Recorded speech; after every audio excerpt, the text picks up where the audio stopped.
আসসালামু আলাইকুম রহমতুল্লাহ গাইজ দেখতে পাইরায় নবস্তির একজন ভাই দুবাই তাখতা 5 রমজান না 6 রমজানও মারা গেছলা আর আজকে 13 তারিখ মার্চ মাসের 13 তারিখ এই 10:30টার সময় তার জনজান নামাজ আদায় করা হয়েছে। প্রায় 4-5 রমজানও মারা গেছলা, গতিকে আমরা কিসের অত অহংকার করি, সারাও একদিন যাইতে হইব মাটির ঘরে। আর তাই দুবাই আসলা পুরা বেমার অবস্থা, বেমার হইয়া মারা গেছলা প্রায় 5 রমজান। আর আইসকু তান শেষ মানে বাড়ি পর্যন্ত ইয়ে পৌঁছি আইসকু শুক্রবার 13 তারিখ, মার্চের 13 তারিখ তান জনজান নামাজ আদায় করা হয়েছে।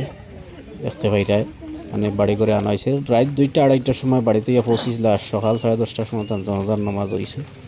দুবাইতে আসলা, দুবাইতে মারা গেছলা। সারা তান লাগি জান্নাতবাসী হতে দোয়া করবাই, আর আমরা সারা একদম খেয়াল হইয়া থাকতাম। আর যাতে আমরাও কোন দিন আই যাব ডাক, আমরাও যাইতে লাগবো। দেখিয়া খুব দুঃখ লাগলো।